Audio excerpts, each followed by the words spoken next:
Alright, welcome back to Pengen Ngobrol Podcast di season 3 in collaboration with Atalon Sportswear and After Egg Production. Episode berikutnya, aduh, ini ngeri-ngeri sedap. Aduh, kita kedatangan tamu yang sangat spesial sekali, bukan dari kalangan rekreasional tentunya, karena beliau sudah mengharumkan nama Indonesia. Waduh, Odekta Elvina ya? Naibaho. Berat ya? Berat ya. Indonesia. Waduh, bagaimana sih rasanya memikul beban negara? Tentunya bahagia ya. Maksudnya itu adalah cita-cita seluruh anak bangsa membawa nama baik Indonesia, apalagi membawa lagu Indonesia Raya itu luar biasa.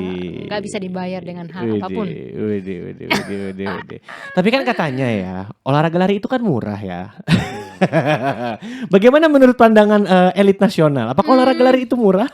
Untuk saat ini di zaman sekarang ini bukan murah lagi, tapi lari itu adalah sesuatu yang sudah dikategorikan mahal menurut saya ya, karena mahal. Iya dong. Sekarang outfitnya dari atas sampai bawah udah bisa berapa GT gitu. Tapi zaman dulu mungkin pada zaman kita 90-an mungkin lari aja mungkin diledekin, malah kayak bukan sesuatu yang diagungkan kayak saya atlet bukan. Tar lo, nih curhat pribadi atau gimana nih?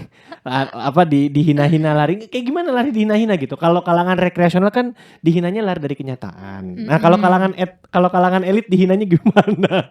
Iya, maksudnya dari bajunya kan penampilan kurang kece gitu ya kan. Sepatunya kurang ngikutin elit atlet misalnya gitu. Tapi sekarang kan kita udah kalah gengsi dengan para runners gitu ya kan. Yang rekreasional itu. Jadi tapi ya bersyukur banget bisa ada kemajuan zaman di mana emang sekarang elit merasa tersaingi sama rekreasional. Ntar lu gimana nih? Coba diceritakan dulu gimana ya merasa tersaingi gimana sih? Sekarang kan atlet-atlet itu ya kalau nggak dapat sponsor kan beli sendiri gitu. Tapi kalau runners kan bisa aja dari mana tiba-tiba ada gitu ya. Kan bisa dari pertemanan gitu kan. Ada kegelisahan apa sih sama rekreasional? Nggak ada. Lepas. Enggak. Tapi awal karir Odekta sebagai pelari itu gimana sih? Gue pengen tahu aja gitu loh. Maksudnya sampai akhirnya kita kan tahu, orang kan pasti melihatnya Odekta gitu ya.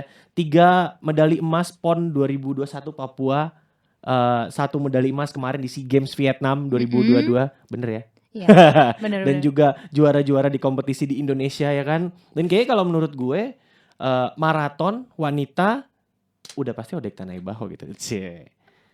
Untuk saat ini ya. Untuk saat ini. ya. Tapi asal mula perjuangannya Odekta tuh gimana?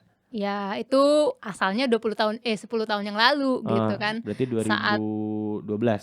Ya, 2011, 12 itu lagi masa-masa berat badan saya tuh dulu cukup gendut gitu ya, bantet lah ukuran saya. Jadi akhirnya saya mencari komunitas lari di GBK dan akhirnya menemukan Senayan Runner, Fashion Runner dan teman-teman komunitas, pokoknya semua komunitas saya ikutin. Yang penting saya kurus gitu. Waduh, Fashion Runner dari nama udah, waduh nih. Fashion kan? Gimana ya? Oke.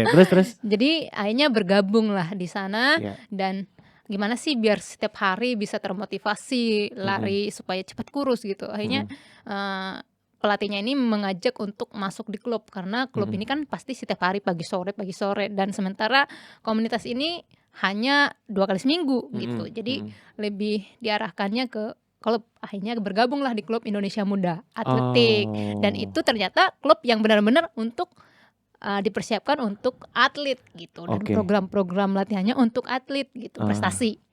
Nah, akhirnya dengan berjalannya waktu ya terjadilah Odekta yang bisa membabi buta mencari uang lewat ntar dulu. pertarkaman. Gimana nih maksudnya di tengah gempuran orang taunya menantu idaman adalah yang bekerja di instansi pemerintah. Nah, gue pengen tahu, katanya keluarga sempat nggak dukung waktu jadi atlet? Yes, itu karena mindset orang tua saya dan mungkin dominan orang kampung itu kan bahwa anak yang merantau pengennya tuh pakaian rapi, wangi, pekerja di kantor, megang laptop, apa segala macam. Mohon Jadi maaf nih, kita yang kerja di kantor aja kadang pusing, pengennya jadi atlet aja gitu kayaknya. kebalik ya, Iya. kebalik. Jadi ya pengennya tuh ya yang bisa dibanggakan lah. Kalau dulu di mindset mereka jadi atlet itu nggak ada masa depannya gitu. Dan ya karena memang mungkin panggilan hati kali ya. Dan potensinya sangat tinggi bahwa dapat uang tuh dari situ untuk saat itu, karena saya sambil kuliah kan. Nah akhirnya menunjukkan itu butuh 7 tahun lah. 7 tahun? Ya, untuk mendapatkan acknowledge atau pengakuan dari orang tua kalau oh ini kerja. Terus akhirnya saya undang mereka ke Asian Games yang 2018. Saya undang ke Jakarta semua keluarga saya berikan tiket, tonton saya di lomba ini gitu. Akhirnya mereka nonton tuh. Oh ternyata lari kayak gini tuh, kejar-kejaran sama orang-orang kayaknya orang-orang yang benar-benar ya kita nggak ada apa-apanya dibanding mereka gitu. Orang dari fisik aja udah beda, body aja udah beda gitu. Tapi setidaknya saya memberi masukan buat mereka bahwa ya jadi atlet juga punya masa depan gitu. Tergantung dari kitanya mengolahnya bagaimana gitu.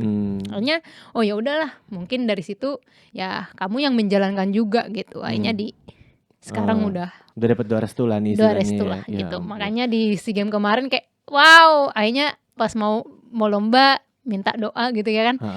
Baru ya selamat berlomba ya, itu kayak cuman oh saya udah diizinkan nih untuk ikut lomba gitu. Akhirnya ya gitu ya.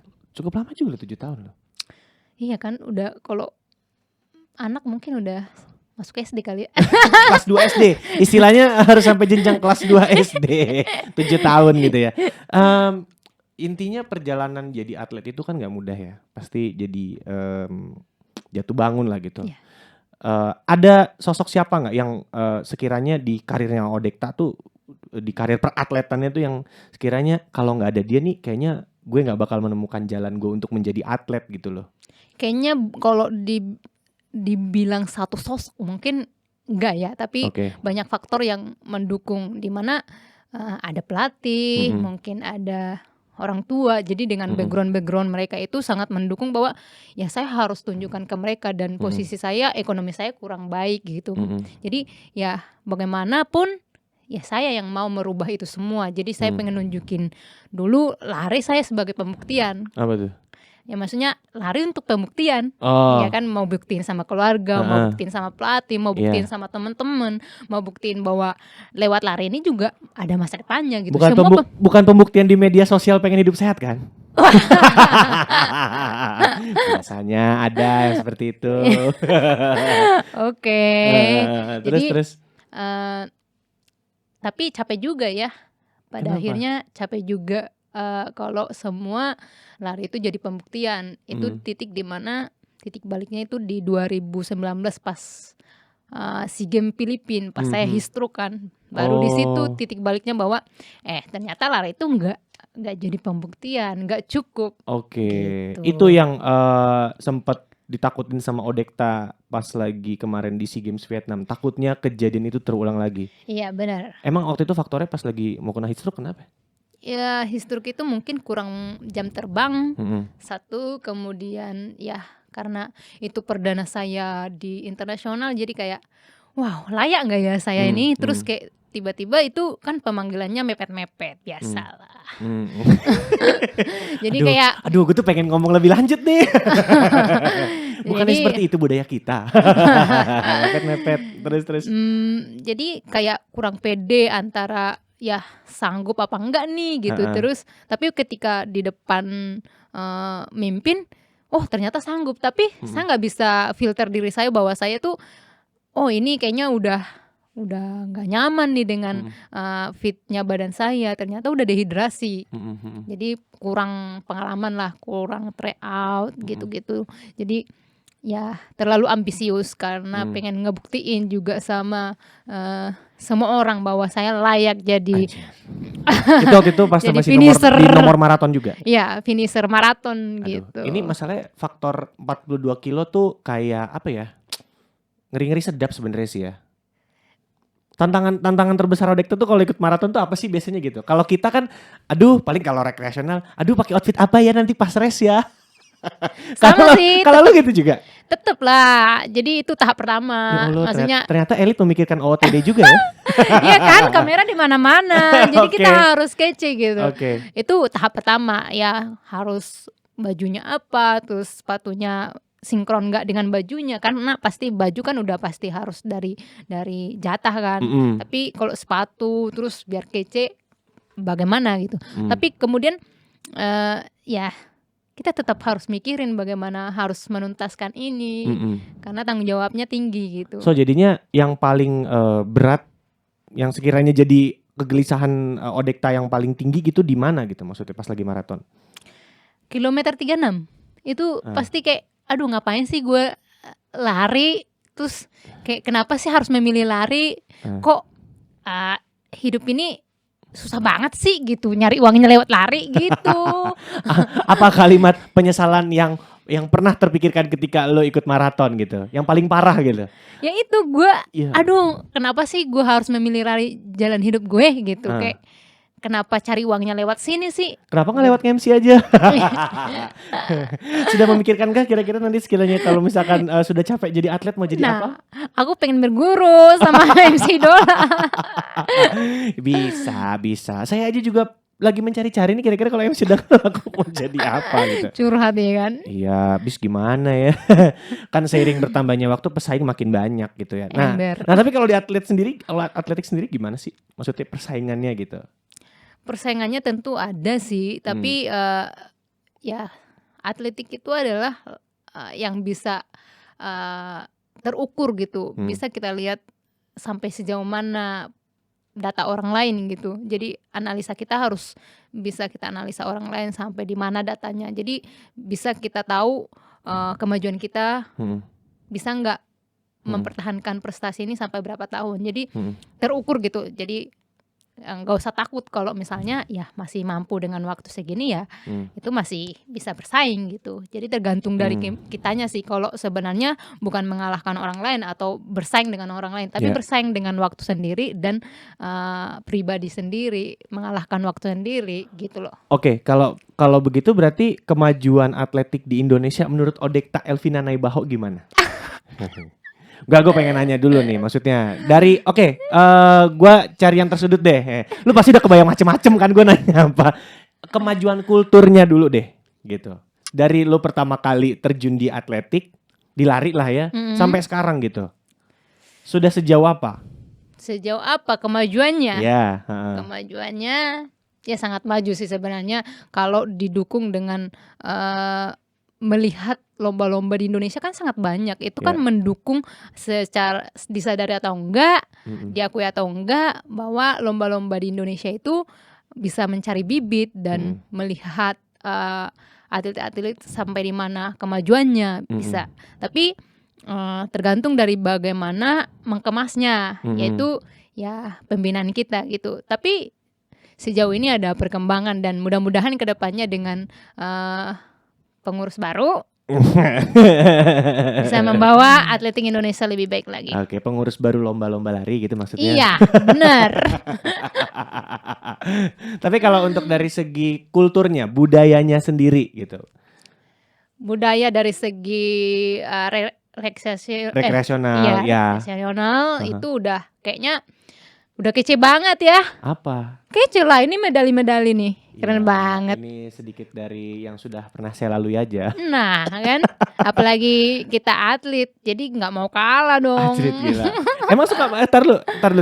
Atlet suka merasa tersaingi di mana sama rekreasional? Nggak tersaingi sih, masa kita nggak, maksudnya kayak medali nih, ada Maybank, terus ada kayak lomba apa tuh, ITB gitu ya kan. Tuh itu sebagai sama ajang pembuktian juga gitu, biar nggak dikira lemah, jadi udah bisa jarak jauh gitu. Nah maksudnya itu gue juga pengen menyinggung sebetulnya ya, nggak, nih saya belak-belakan pengen menyinggung ini, maksudnya kapan menurut Odekta orang itu siap untuk naik kelas ke jarak berikutnya kan? Kalau rekreasional kan taunya dari 5 kilo, 10 kilo, half marathon, ultra gitu. Menurut lo sendiri gimana? Kapan orang itu sudah seharusnya siap untuk ikut perlombaan atau ikut kompetisi di step berikutnya gitu? Iya. Kalau pemula sih ya harusnya belajar dulu ya, mengenal pace, mengenal feel-nya lari bagaimana, jantungnya di mana, napasnya di mana, tangannya gimana gitu. Jadi mengenal pace, mengenal feel, terus irama. Jadi kalau mengikuti lomba baru mulai dulu dengan yang pendek-pendek dulu lah gitu, yang 5 kilo. Kalau 5 kilonya udah mapan, udah kece waktunya, baru naik kelas. Kayak sama kayak kita sekolah. SD dulu, SMP dulu, SMA, baru kuliah. Jangan lompat-lompat langsung kuliah. Dengar nasihat medali emas nih. Tiba-tiba langsung maraton. Iya, diledekin kan sama temennya. Masa nggak bisa maraton, lemah banget sih gitu kan. Pernah ngalamin nggak? Itu aduh, pernah Bu. Udahlah bisa lah, modal mindset doang maraton. Tuh, iya kan. Habis itu terseok-seok ya kan. Ada komunitas di Burkina Faso situ, bukan di sini. Nggak ada di sini, mau komunitasnya bagus-bagus. Oke. Berarti ya kita udah cukup maju lah ya sekarang ya. Sangat maju. Dari perkembangan outfitnya? Oh sangat. Tentu. Aduh. Gimana perkembangannya sekarang? Dari atas sampai bawah, berapa puluh juta itu. Berarti kesimpulannya olahraga lari apakah murah? Mahal. Ya udah, kita akan lanjut lagi nanti sama Odekta Naibaho di segmen berikutnya di Pengen Ngobrol Podcast. Gue masih akan bahas lebih banyak lagi. Stay tune di Pengen Ngobrol Podcast bersama Odekta Elvina Naibaho.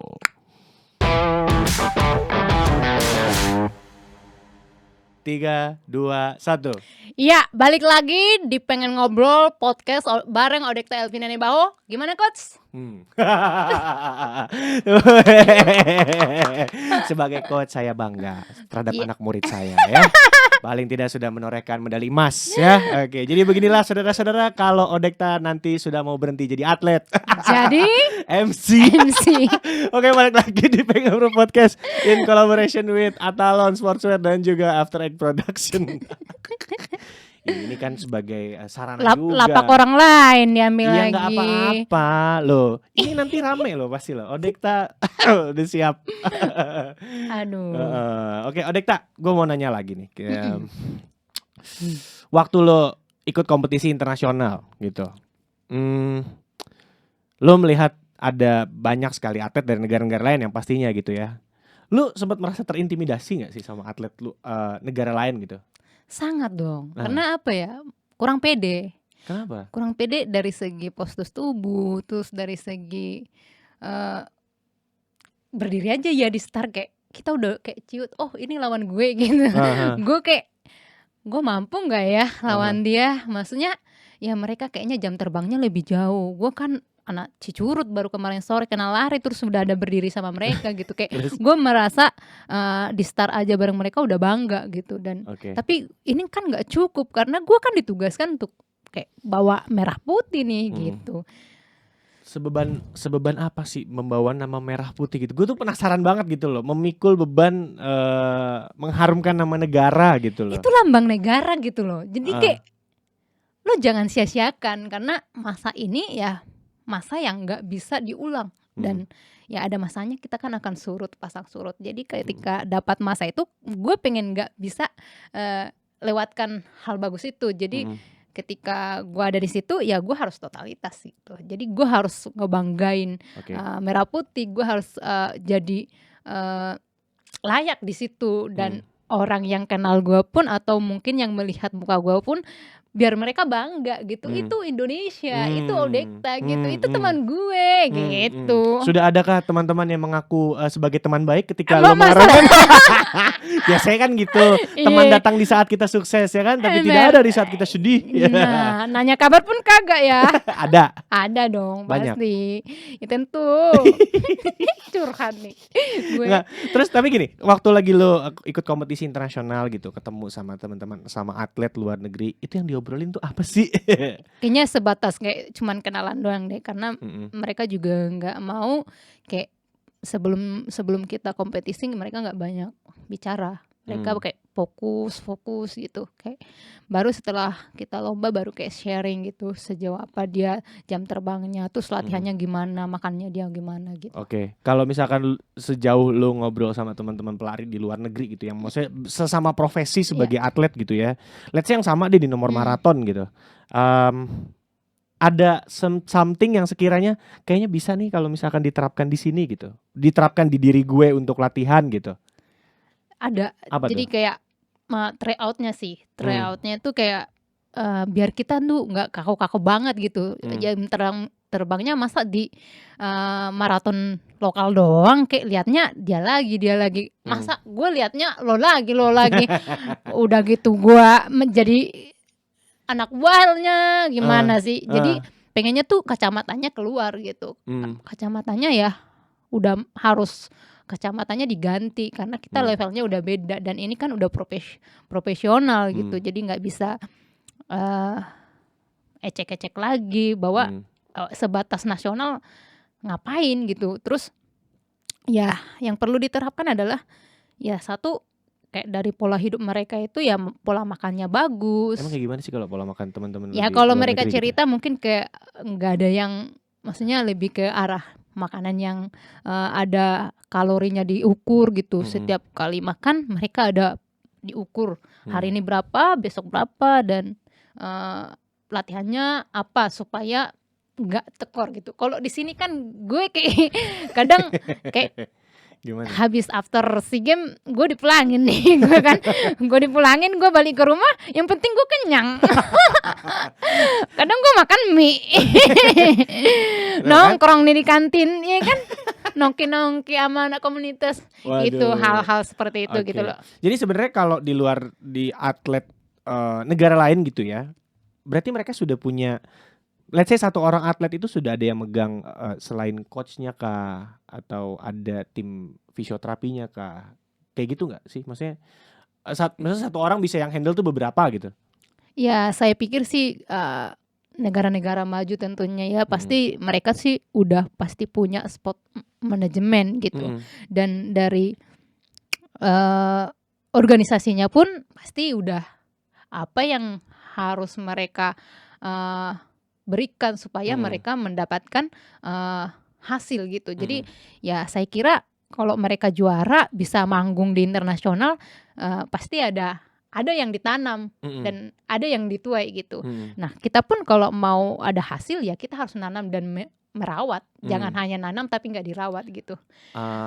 Banyak potensi tapi kalau nggak dirawat nonsen. Oke, gua dapat nih maksudnya. Berarti faktornya adalah awareness gitu. Iya. Kepedulian gitu. Iya. Sejauh ini lo lihat, ini gue tidak menyudutkan satu pihak ya. Gue harus disclaimer nih. Tapi menurut lo sendiri masyarakat Indonesia sudah sejauh mana peduli dengan atletik? Nah, masyarakat Indonesia. Jadi edukasi ini termasuk kayak teman-teman runners, komunitas di Indonesia. Kita sama-sama mengedukasi yang baik di kota maupun di kampung. Jadi nggak cuma tugas gue, tugas federasi atau tugas kita para atlet dimanapun berada, tapi tugas kita semua orang untuk mengedukasi generasi-generasi muda bahkan orang-orang di kampung supaya ya dengan olahraga, misalnya dengan lari, ya ada sekarang sudah makin maju nih zaman. Udah banyak bisnis di olahraga lari gitu ya kan, banyak lomba event-event yang bisa diputer. Jadi ya mari kita edukasi orang-orang yang di luar ibu kota untuk senang atau mau mengambil bagian dalam pola hidup sehat. Itu dasarnya dulu deh, pola hidup sehat. Satu hal kecil yang sekiranya menurut lu tuh bisa deh, maksudnya orang biasa membantu untuk meningkatkan kepedulian orang akan olahraga atletik ini gitu. Satu langkah kecil aja. Ya bisa bikin wadah. Wadah atau mungkin satu pelatihan di daerah gitu. Jadi kayak setiap provinsi punya pelatihan yang benar-benar dirawat dan dikembangkan. Jadi enggak cuman diambil potensinya atau ada nih anak-anak yang berpotensi tapi nggak dirawat.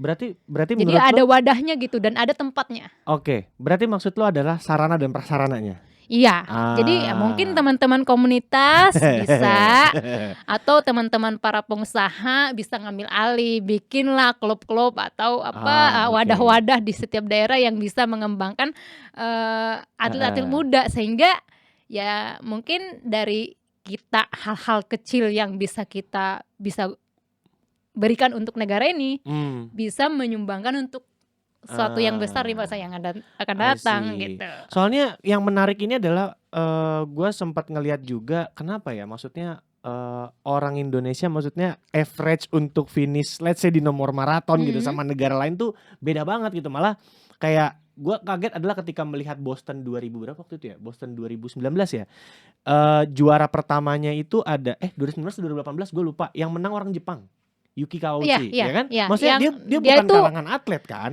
dia tuh para kerja kerja kan, kantoran. kerja kantoran ya. Tapi ya despite mungkin elitnya keok atau gimana, gue nggak tahu juga ya. Cuma maksudnya seorang pekerja kantoran bisa menang ajang dunia itu menurut gue sih satu hal yang, dan memang yang harus dikulik adalah gimana budayanya di negara itu untuk mengembangkan si atletik kan. Benar sekali. Ini jadi ini jadi keresahan gue gitu. Maksudnya jadi kok bisa gitu. Coach gue ini juga bisa jadi juara misalnya nanti di SEA Games, karena Oh iya, tenang. tergantung dari bagaimana. Iya. Makanya Kak, gue tuh kalau lari nggak pernah pamer-pamer gitu. Yoi, yang penting hasilnya ya. Iya, yang penting hasilnya aja gitu. Makanya gue lari nggak pernah tuh gue posting-posting pace berapa apa gitu. Iya, pokoknya tahu-tahu gue jelas aja gitu ya. Tepar maksudnya. Ini tahu. Oke, tapi kalau gue ngeliat nih ya sekarang ya, recreational runner sekarang juga udah kayak elit lah ya. Taruh gue mau nanya dulu. Pelatih lo ada berapa? Pelatih gue 2. Kepala pelatih dan asisten pelatih. Cuman 2. Cuman 2? Yeah. Udah, that's it? Iya. Sekarang tuh recreational runner itu pelatihnya ada yang lebih dari 2 loh. Serius loh? Ya Allah.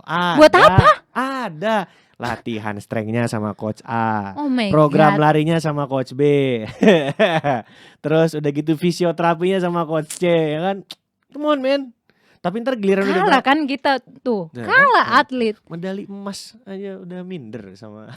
Coba kalau kita atlet digituin ya, mungkin Enggak, ini fun fact yang gua temuin ya, sekarang. tapi keren gitu. juga ya teman-teman runnersnya. Iya. Makanya kemarin nggak lama ini di Bali kan master itu udah ada yang juara, yang maksudnya dari teman-teman kalangan runners, dan itu saya apresiasi, keren banget. Berarti dia sudah konsisten di lari. Iya, maksudnya gitu. Fisioterapinya beda lagi, kan latihan strength-nya beda lagi, programnya beda lagi. Tapi nanti giliran berhasil, ini bertiga ngaku-ngakuin nih upload di medsos.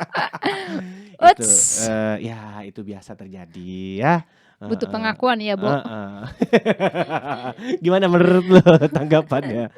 Ya itu wajar-wajar saja sih, karena mereka kan mungkin ada partisipasi dalam suksesnya atletnya ini gitu. Tapi ya itulah, mungkin kepuasannya nggak cukup. Jadi ada limitnya, harus ada kepuasan dalam hal ya, oh ini belum teruji nih, ini dulu selesaikan. Maksudnya ketika ada pelatih si A, terus ada atlet ini, ya kalau nggak percaya sama pelatihnya, ya hasilnya juga nggak akan bagus. Tapi pindah lagi kan, gitu. Kayak harus, masa sih dia nggak bisa kelola dengan misalnya harus ada strength-nya 1, programnya 1, terus terapinya 1, ya ribet banget hidupnya. Jadi menurut lo ketiga maksudnya orang yang menghandle itu meskipun beda-beda, apakah mereka harus saling berkorelasi gitu? Harus saling ngobrol gitu? Mestinya kalau itu kan ada tim pendukung namanya itu. Tapi kalau ya strength-nya 1, terus pelatih di lapangan 1, ribet banget. Itu kan bisa disatuin. Tapi kalau misalnya kayak terapi itu wajar karena punya keahlian sendiri kan di bidang itu gitu, dan dia harus punya lisensi di situ. Tapi ya itu adalah bukan coach tapi lisensi. Kayak lisensinya dia hanya sebagai terapis.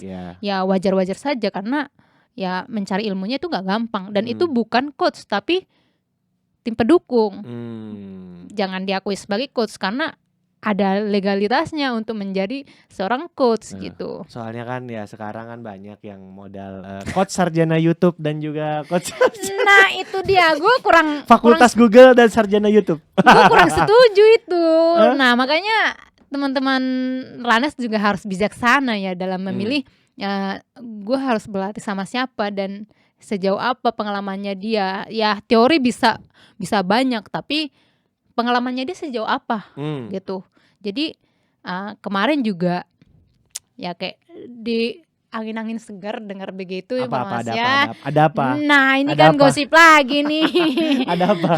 Ada apa sih? Jadi kalau ya katanya kalau yang punya kacamatanya keluar terus sering baca buku dan penelitian dia baca dan dia analisis semua itu, ya itu yang keren gitu. Tapi saya bilang ya kalau dia lebih cepat dari saya itu baru terbukti. Tapi kalau masih saya yang lebih cepat itu gitu.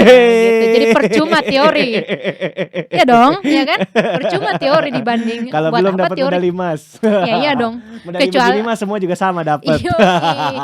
Kecuali dia udah di depan saya baru bisa saya oke, keren banget gitu. Tapi kalau masih di belakang sorry to say.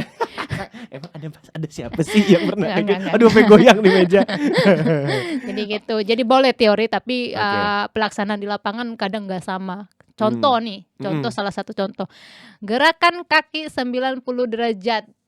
Tangan sikut 90 derajat. Coba di lapangan postur tubuhnya aja udah kita berdiri udah salah. Maksudnya udah gak bisa lurus mungkin dari anatomi tubuhnya. Kayak saya mungkin ini saya turun sebelah. Terus mau dibilang tangannya harus gini, kakinya gini. Orang saya kakinya udah mencong satu. Dari lahir aja kaki saya udah mencong satu gitu kan. Tapi harus dipaksa sesuai teori itu. Ya cedera. Nah, jadi perlu dipahami bahwa boleh teori tapi keadaan di lapangan tuh harus disesuaikan. Gitu. Jadi lebih realnya sih keadaan di lapangan. Dengan adanya di lapangan baru ada penelitian. Terbitlah teori yang disebut buku. Gitu, Speaking of lapangan nih, ya, gue pengen nanya gitu. Lu kan berangkat dari recreational runner juga. Bener. Gitu kan. Lu pun juga sampai sekarang masih sering latihan di lapangan gitu kan gitu. Ada nggak sih sekiranya 1-2 hal yang memang sekiranya orang nih etika di lapangan nih harusnya nggak kayak gini gitu? Benar. Ada something yang sekiranya salah nggak selama ini? Jadi salah satu contoh adalah ketika kita di lapangan mungkin pemula ya, newbie itu kita nggak bisa salahkan juga karena mungkin kurang edukasi. Jadi mereka itu bisa kelintasan satu. Jadi dengan model zaman sekarang main handphone, pakai earphone, dia masa bodoh aja. Jadi itu ya lapangan ini adalah milik semua orang dan semua orang berhak untuk bisa berjalan, berlari, jogging sesuka hatinya dia. Tapi ada etika pemakaian lapangan, misalnya mendahului ya harus lewat kanan atau nggak usah harus teriak-teriak track atau minggir gitu. Misi nggak harus kayak gitu, tinggal ya lewat aja, nanti juga dia nyadar sendiri atau peringatkan dengan baik-baik. Kalau baiknya sih kalau di luar negeri mungkin dia sebelum masuk kita track itu udah ada peringatan bahwa lintasan 1, 2, 3 udah diperuntukkan untuk orang yang lebih cepat atau interval atau lebih pace-nya lebih cepat daripada orang yang jalan, yang jogging gitu. Emang ada yang kayak gitu? Tentu ada lah. Ya baik. Kalau menurut gua, akademi ini juga berperan sih menurut gua ya. Maksudnya ini kan hal basic gitu ya. Dan akademi itu punya tugas penting kayaknya. Dan kembali lagi, akademi dasar kita kan sekolah. Jadi menurut gua, kalau seanalisa gua ya, maksudnya anjir analisa, udah kayak coach aja gua. Cuma tapi bener, kenapa kita sama Jepang gitu? Kok ya gitu bisa budaya larinya tuh bisa jauh banget tertinggal gitu. Terus apa yang harus dilakukan? Paling enggak kita itu harus menanamkan mindset sejak usia dini kalau olahraga, mother of sport itu bukan olahraga lain, tapi olahraga lari. Gitu. Coba ya lihat begitu kita datang. Anak-anak sekarang kalau masih SD lebih seneng main olahraga bola atau lari keliling lapangan? Bola, permainan. Nah, ya udah kayak gitu. Jadi maksud gua teori di sekolah itu kayaknya harus diperbaikin deh menurut gua. Gak tau apakah lu punya pendapat yang sama atau gimana? Iya, benar. Jadi tapi bukan berarti kayak coach yang tadi ya. Jadi seolah-olah semua harus teori. Tapi ini kan berarti edukasi sejak dini. Tadi pagi saya nonton di Berlin Marathon bahwa anak-anak untuk kategori lomba larinya ada. Jadi sebelum Berlin Star yang marathon Star, jadi ada buat kids ada gitu. Nah, itu mereka udah perkenalkan dan mereka kalau ada event lomba lari, misalnya di track, seluruh sekolah-sekolah diajak untuk nonton. Gitu, kayak anak-anak sekolah itu diajak untuk nonton. Minimal mereka lihat dan mengerti bahwa itu lomba lari. Dan ketika dia lihat di luar, dia udah gak ledekin lagi. Atau udah setidaknya udah pernah lihat, udah pernah diedukasi gitu. Tapi di Indonesia jeleknya, jangankan itu. Jadi guru-gurunya itu ngasih bola udah kelar gitu. Nah mungkin dari sekolah-sekolah berjalan dari guru-guru, tenaga pendidik lah ya. Tenaga pendidik, mungkin mengedukasi itu. Kemudian orang tuanya sih, orang tuanya juga jangan terima beres gitu. Kayak gimana terima beres gimana? Maksudnya terima beres ya ngasih ke pengasuh.